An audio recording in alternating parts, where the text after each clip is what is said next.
भारत सरकार नरेंद्र मोदी के नेतृत्व में लगातार भ्रष्टाचार को समाप्त करने के लिए कार्यवाही कर रही है और देश में कानून का राज है। और जितने लोग भ्रष्टाचार की बैसाखी में चलते थे, अब जब उन लोगों को तकलीफ हो रही है, इसलिए डर के कारण इकट्ठा हो रहे हैं। पर भारतीय जनता पार्टी की जीत को ये प्रभावित नहीं करेगा, यह कहना है केंद्रीय मंत्री नरेंद्र सिंह तोमर का। तोमर गुरुवार को एक दिवसीय दौरे पर जबलपुर पहुंचे। इस दौरान वे युवा रोजगार मेले में भी शामिल हुए। केंद्रीय मंत्री ने युवाओं को सरकारी नियुक्ति के प्रमाण पत्र दिए। जबलपुर के चर्चित चर्च लैंड स्कीम केस में प्रवर्तन निदेशालय की टीम ने बुधवार गुरुवार की दरमियानी रात दबिश देकर पूर्व बिशप पीसी सिंह को गिरफ्तार कर लिया। ईडी ने यह कार्यवाही बीते महीने बिशप के जबलपुर स्थित घर और दफ्तर पर छापामार कार्यवाही के दौरान जब्त किए गए दस्तावेजों से मिले सबूतों के आधार पर की।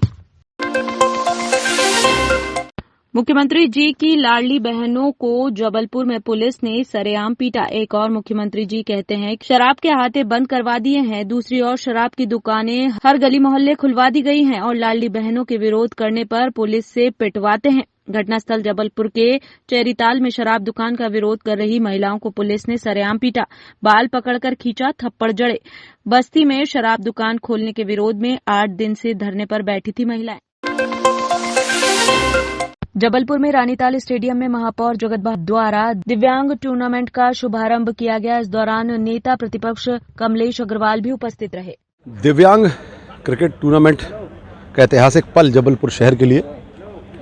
6 संभागों के दिव्यांग भाई हमारे जबलपुर में आके टूर्नामेंट खेल रहे हैं। उसमें हमारे भारतीय टीम के 5 डे मैचेस के जो कैप्टन हैं वो भी जबलपुर आए हैं। अंतर्राष्ट्रीय स्तर के खिलाड़ी दिव्यांग क्रिकेट खेलने वाले, और आप देखेंगे तो ज़बरदस्त बैटिंग और बॉलिंग इन लोगों के द्वारा की जाती है। कहीं से भी एहसास नहीं होगा कि इनको किसी प्रकार की कोई शारीरिक रूप से कमी है। इन सभी को बहुत बहुत बधाई, शुभकामनाएं। आने वाले समय में इस बार स्टेट का ये टूर्नामेंट हुआ था, हम लोग नेशनल और अंतर्राष्ट्रीय स्तर का टूर्नामेंट भी दिव्यांग भाइयों का जबलपुर शहर में करेंगे। आज एक शो मैच भी हुआ जिसमें हमारे सभी जनप्रतिनिधिगण नगर निगम के और हमारे अधिकारीगण नगर निगम के, हम लोगों ने आज यहाँ पर एक शो मैच खेला। बहुत आनंद आया। ये अत्यंत आवश्यक है जागरूकता के हिसाब से भी और अपनी फिटनेस के हिसाब से भी। जबलपुर के ग्वारी घाट इलाके में एक घर में महिला की लाश मिलने से हड़कंप मच गया। मृत महिला अपने पति के साथ एक कमरे में रहती थी और आखिरी बार दोनों को रविवार को देखा गया था। पुलिस ने इनके साथ रहने वाले पति की तलाश शुरू कर दी। कल दिनांक को एक ग्वारी घाट में पुरानी बस्ती से आगे अवस्थी के बाड़ा करके वहाँ पे किराए से लोग रहते। तो 8 बाई 8 का एक कमरा है जहाँ पर पति पत्नी 2 लोग रहते थे। वो घाट पे रोज़ाना भीख मांगते थे और रात में आके अपने उसमें रहते थे।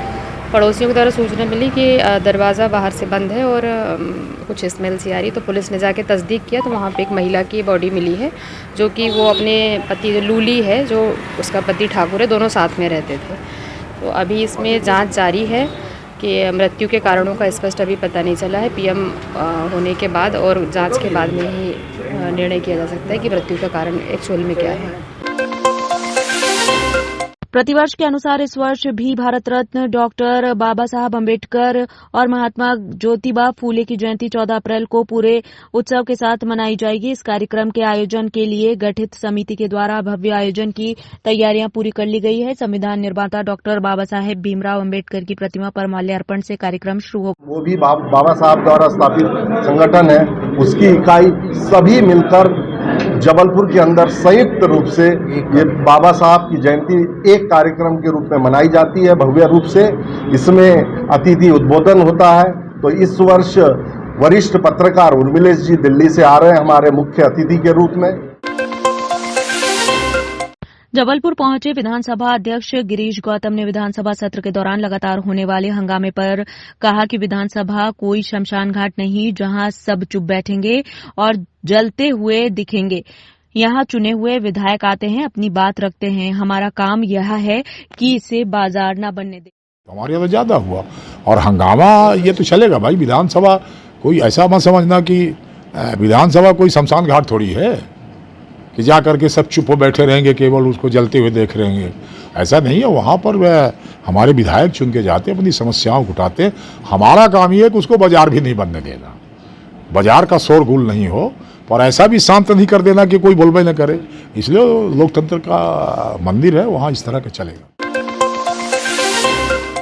मेडिकल कॉलेज के कर्मचारियों की समस्याओं को लेकर स्थिति वर्ग कर्मचारी संघ के द्वारा मेडिकल कॉलेज की डीन डॉक्टर गीता गाइन को ज्ञापन दिया गया, जिसमें कर्मचारी की विभिन्न समस्याओं के बारे में मेडिकल प्रशासन को अवगत कराया।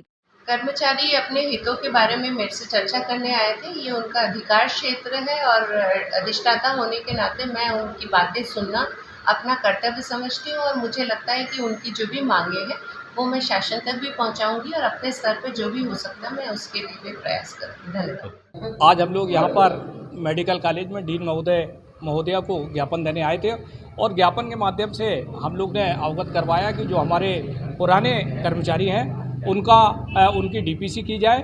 और अभी जानकारी प्राप्त हुई थी कि सीधी भर्ती के जो पद हैं उनसे प्रमोशन होना है, तो हम लोग ने मैडम को अवगत करवाया कि इससे हमारे कर्मचारियों का नुकसान है, और मैडम ने बिल्कुल हम लोग की बात को मानते हुए उन्होंने जो हम लोग ने ज्ञापन के माध्यम से बात रखी उस पर उन्होंने बिल्कुल हम लोग की बातों को मान लिया है, और उन्होंने स्वीकार किया कि कर्मचारी की जो भी हितैषी मांगे होंगी वास्तव में जिसमें कर्मचारियों का नुकसान ना हो, ऐसी मांगे अगर हमारे पास आती है तो हम निश्चित उसको करेंगे।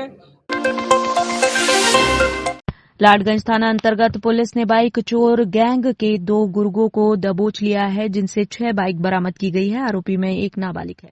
ये थाना लॉर्डगंज अंतर्गत उजारपुरवा में क्राइम ब्रांच तथा थाना लॉर्डगंज के स्टाफ के द्वारा संयुक्त एक वाहन चेकिंग लगाई गई थी, जिसमें एक मोटरसाइकिल पर 23 वर्षीय आनंद पटेल और एक 17 साल का लड़का सवार था, जिसमें इन दोनों से जब उस मोटरसाइकिल के कागजात मांगे गए तो इनके पास नहीं थे। संदिग्ध होने पर इनसे पूछताछ की गई तो पता चला कि वह जो मोटरसाइकिल थी वह चोरी की थी, और पूछताछ का क्रम जारी रखा गया तो इसमें इनसे टोटल 5 मोटरसाइकिल और एक एक्सेस स्कूटी चोरी की बरामद की गई हैं, और अभी इसमें इनके विरुद्ध में कार्रवाई की जा रही है।